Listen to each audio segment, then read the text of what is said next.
स्वागत आपका।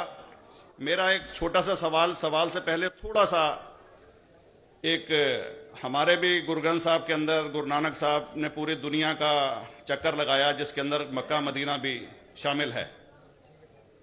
और जैसा कि एक सवाल इससे पहले हो चुका है कि गैर मुस्लिम जो है मक्का मदीना में अलाउड नहीं, या वहाँ का कैंटोनमेंट जो है अलाउ परमिशन नहीं देता।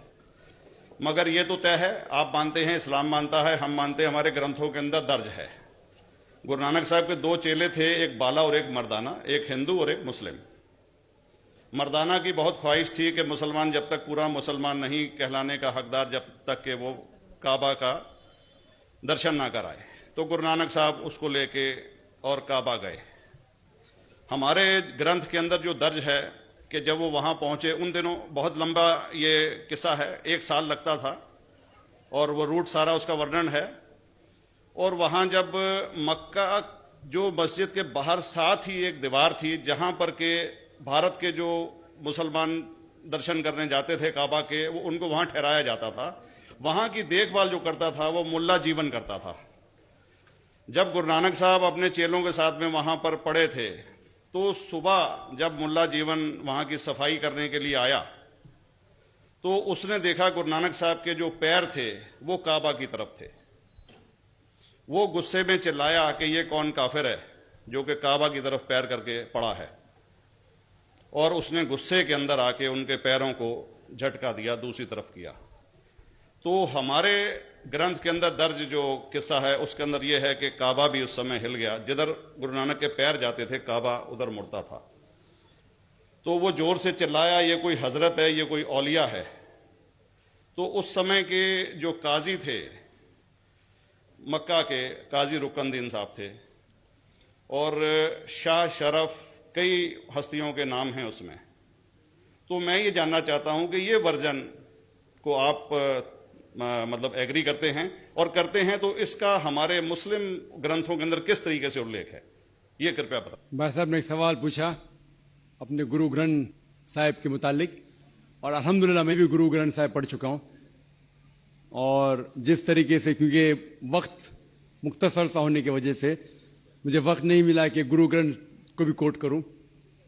आपका सवाल का जवाब देने के पहले मैं आपसे ज़्यादा चाहूँगा कि इवन गुरु ग्रंथ की किताब पढ़ेंगे आप, ग्रंथ जिसे अधिग्रंथ कहते हैं, और कोई सिख से पूछेंगे कि खुदा का तसव्वुर क्या है, सबसे बेहतरीन जवाब कोई सिख दे सकेगा वो आपको कोट करेंगे जापूजी, जो गुरु ग्रंथ साहिब अधिग्रंथ के सबसे पहले चैप्टर है, सबसे पहला श्लोक, जिसके कहते हैं जापूजी।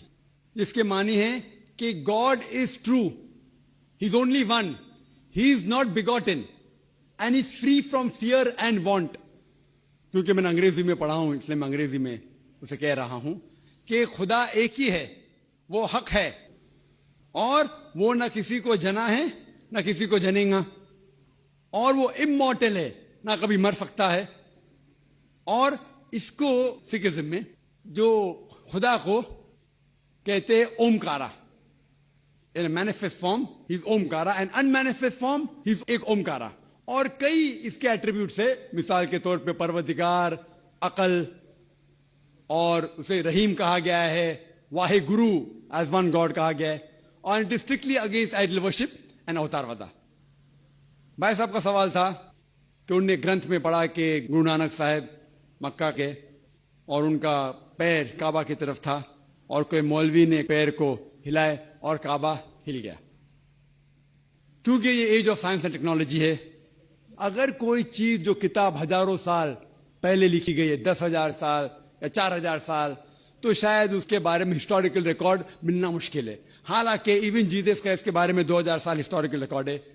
क्योंकि सिखिज्म जो एकदम नया मजहब है, जितने मजाहिब के मुकाबले हिंदुस्तान में नया है, कुछ सैकड़ों साल पहले 15th सेंचुरी में, toward the end of the 15th century, Guru Nanak साहब जो पंजाब के थे, ये मजहब तो कायम हुआ हार्डली 400-500 ईयर, 400-500 साल।